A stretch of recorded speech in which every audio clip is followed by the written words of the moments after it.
Uber has suspended its autonomous vehicle program across US and Canada after a woman died on being hit by an Uber self-driving vehicle in Arizona. The accident took place in Arizona's Tempe, marking the first fatality from a self-driving vehicle, which are still being tested around the globe. The incident could derail efforts to fast-track the introduction of the new technology in the United States.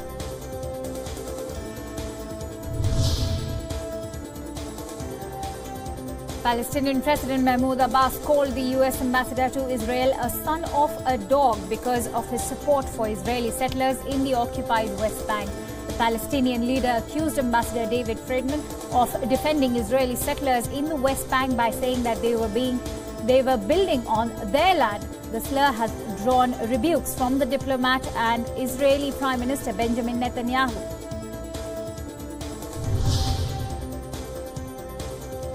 The White House condemned Palestinian President Mahmoud Abbas after he called the US ambassador to Israel, David Friedman, a son of a dog.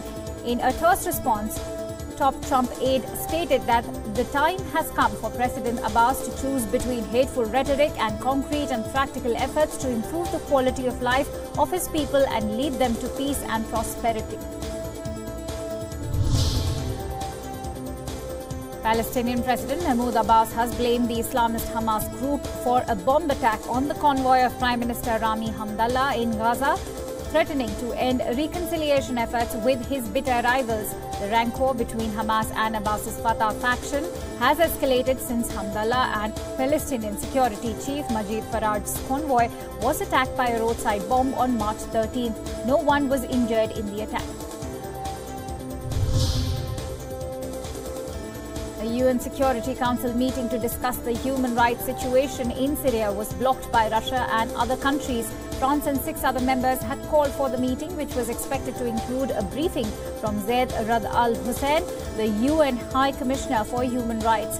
Russia's deputy permanent representative to UN had asked for a procedural vote, and only 8 delegations voted in favor of having the meeting, one short of the number required.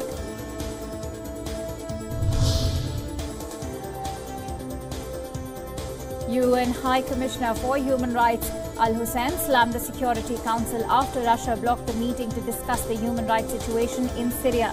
Al-Hussein said if the Security Council's role in upholding the Charter and human rights across the world is blocked, it can no longer rise to meet the challenge of crisis and conflicts.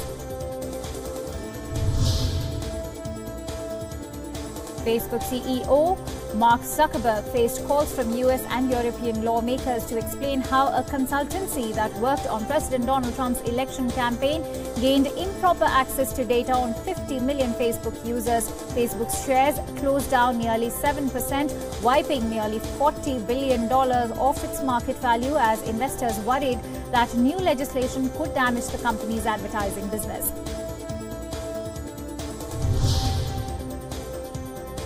The White House has said that US President Donald Trump is not moving to fire US Special Counsel Robert Mueller, but is frustrated by the length of the ongoing probe into Russian meddling in the 2016 US election.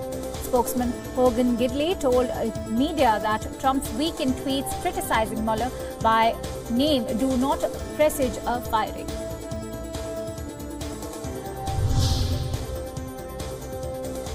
US President Donald Trump has signed an executive order barring any US-based financial transactions involving Venezuela's new cryptocurrency, as US officials warned that it was a scam by President Nicolas Maduro's government to further undermine democracy in the OPEC country. The order comes as the Trump administration is actively exploring options to sanction Venezuela's oil sector.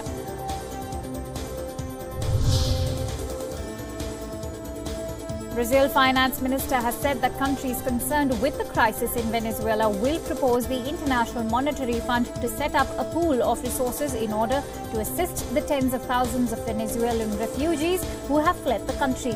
Speaking to reporters after a meeting of finance ministers on Venezuela on the sidelines of a G20 summit, the Brazil minister said the fund would be for use outside Venezuela and not by President Nicolas Maduro's regime.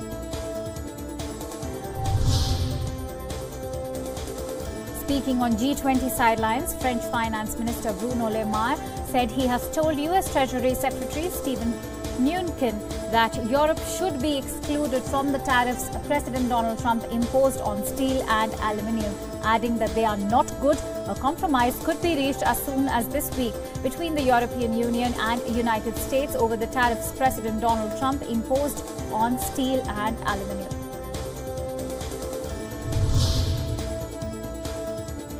A New York tenants' rights group and local politician says they would launch an investigation into the real estate company formerly headed by President Trump's top aide and son-in-law Jared Kushner over alleged falsification of building permits. The group and the politician said they had uncovered evidence that Kushner companies had falsified more than 80 work permits involving 34 buildings in New York.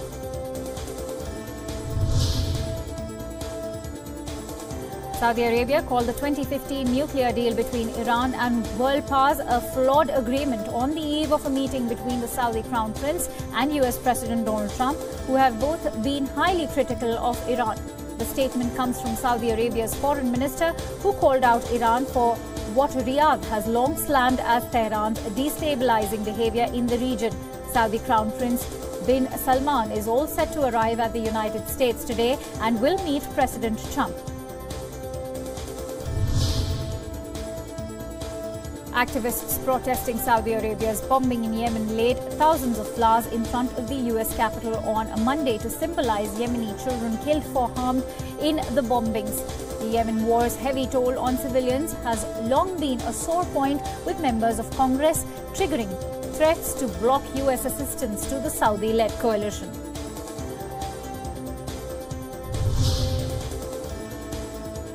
Thousands of people attended the first day of an auction of vehicles owned by indebted Saudi Arabian tycoon Man Al Sania and his company, a sale which officials say will go towards repaying about $4.8 billion owed to creditors. Authorities say the auction reflects their focus on improving corporate governance and, by extension, Crown Prince Mohammed bin Salman's commitment to economic reforms.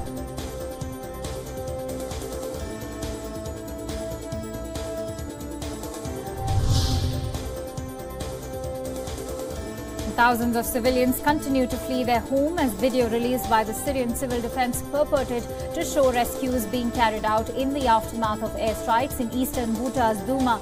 Syrian government forces have splintered eastern Ghouta into 3 separate zones in a month-long assault to crush the last major opposition stronghold near Damascus, confronting the rebels with their biggest defeat since 2016.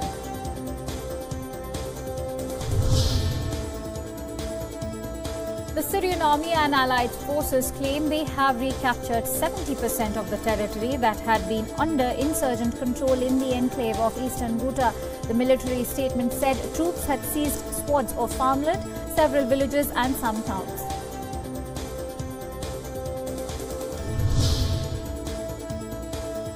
An UN envoy to Syria has said that Syria is heading for a catastrophic partition and could see the return of Islamic State if there is no inclusive peace settlement.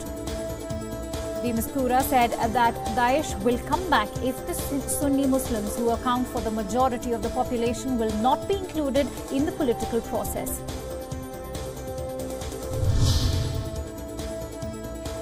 Turkish Prime Minister has said that Turkey's military operations in Syria will continue further east until several towns stretching hundreds of miles towards the Iraqi border have been cleared of militants. Erdogan said Turkey would also target regions around Manbij, Qamishli, Ain al-Arab and Ras al-Ain.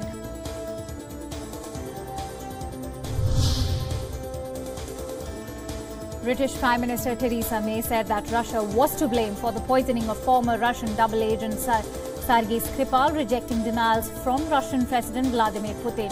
Speaking on a visit to Birmingham, May said she believed Russia had the capability and that she believed the motive for the incident in Salisbury, which has left Skripal and his daughter Yulia critically ill.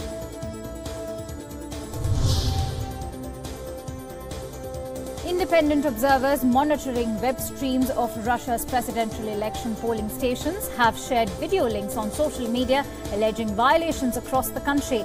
Clips taken from official live internet transmissions of voting provided by Russian telecoms operator Rostelcom were uploaded to social media sites claiming to show instances of ballot stuffing.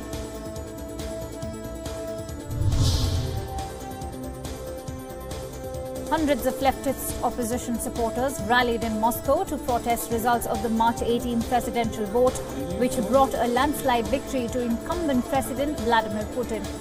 Left-front opposition movement denounced the election results and said there was no reason to congratulate re-elected Putin. Спецслужбы как работают? У нас господин Путин выходит из спецслужб. Чего же удивляться? Я считаю, признавать.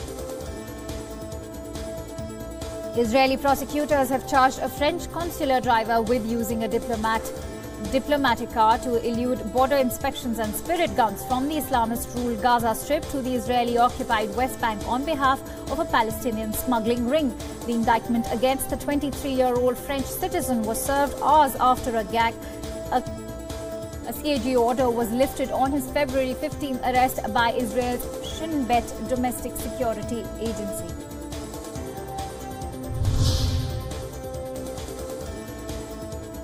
Targeting the U.S. opioid epidemic, President Donald Trump has once again called for the execution of drug dealers, a proposal that so far has gained little support in Congress amid criticism from some drug abuse and criminal justice experts at an event in Manchester. Trump unveiled an anti-opioid abuse plan, including his death penalty recommendation and one for tougher sentencing laws for drug dealers.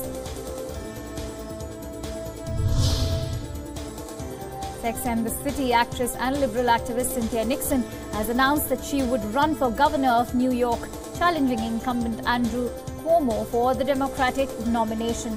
Nixon's campaign sets up a battle for the September 13 primary between a celebrity on the left of the Democratic Party and a moderate governor who is often mentioned as a possible presidential hopeful in 2020.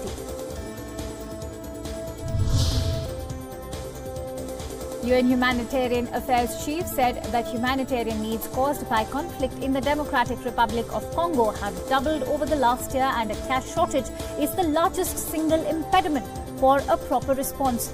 Mark Lowcock said that there is also an epidemic of sexual violence that mostly remains unreported and unaddressed, and much of it against children.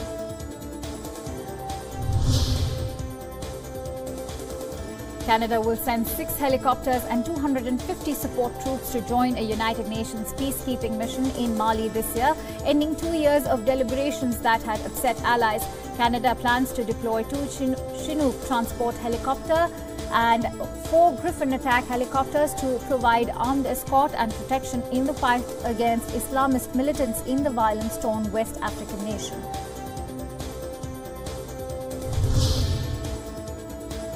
German Chancellor Angela Merkel has said that the European Union must have a common policy towards Russia and China. Speaking during a joint news conference with Polish Prime Minister in Warsaw, Merkel also said that the future of the entire European Union was important for her government and not just the future of the Eurozone or some other group of states.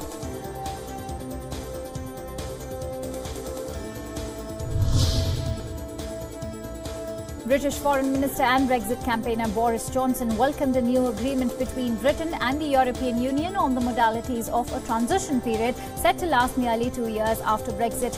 Through a deal clinched by Brexit negotiator Michael Barnier and David Davis, Britain would remain a non-voting EU member for 21 months until the end of 2020 if London approves the withdrawal treaty by next March.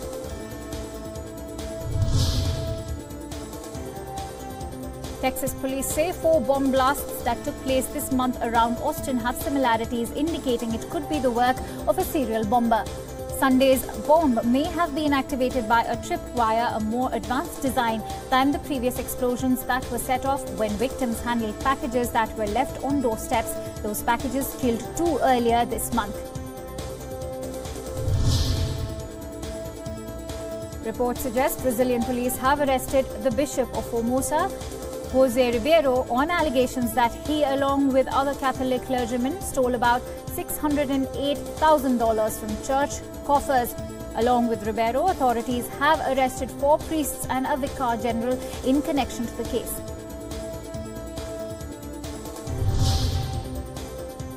Croatia continues to struggle with floods after state of emergency was declared in several towns in central parts of the country. The worst affected areas around the town of Jasenovac, where the Sava River reached an all-time high level of 921 centimeters. Some 200 soldiers called in to assist with relief efforts spent all day working round.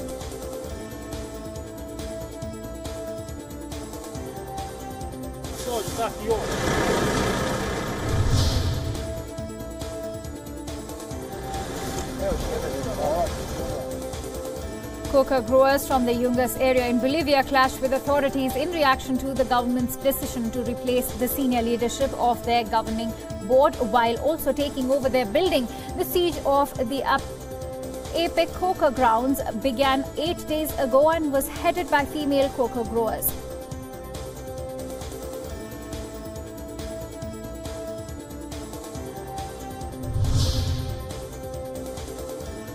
A moment of silence was held on Monday as Florida International University students returned to classes from spring break to mark the deaths of 6 victims of a newly installed pedestrian bridge at the school that collapsed last week.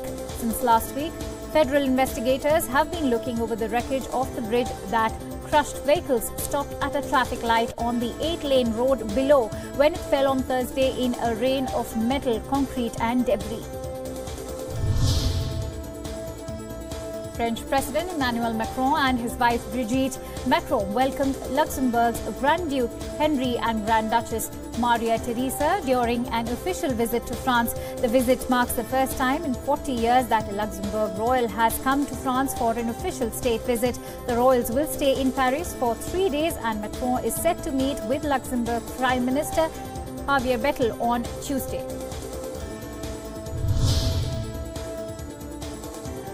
Hundreds of Mexicans gathered to observe a minute's silence in front of the ruins of a building 6 months after it was toppled by a 7.2 magnitude quake. The quake-affected families staged a protest blocking roads in Mexico City, demonstrating against what they call authorities' abandonment.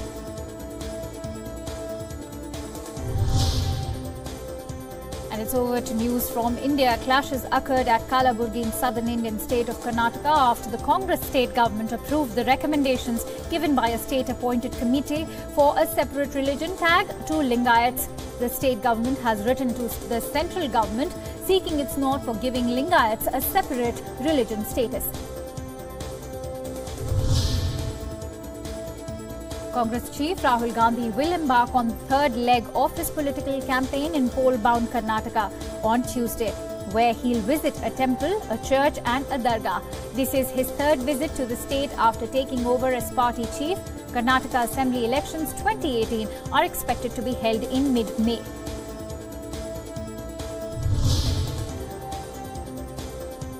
A fire broke out in a godown at Maharashtra compound in Govandi's Baiganwadi area. 3 workers in the godown have sustained minor injuries. 12 fire tenders and 2 water tankers were at the spot. Officials added cause of the blaze is yet to be known.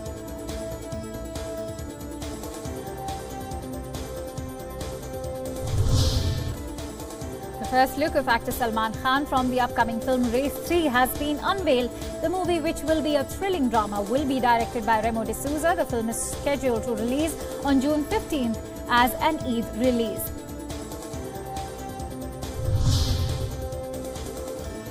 Sanjana Sanghi has been cast in the Hindi remake of Hollywood film The Fault in Our Stars. Sanjana, who made her debut in Rockstar, will be seen opposite Sushant Singh Rajput.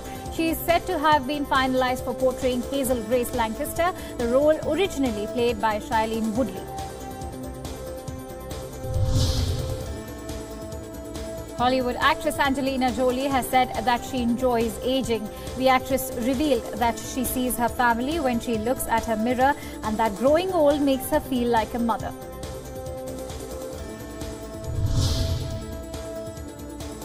Priscilla Presley, the ex-wife of Elvis Presley, opens up about his life, his music, his successes and failures in a new documentary called Elvis Presley: The Searcher, which will premiere on HBO in the US next month. Priscilla said he was using prescription drugs since he was given them as a soldier in the army.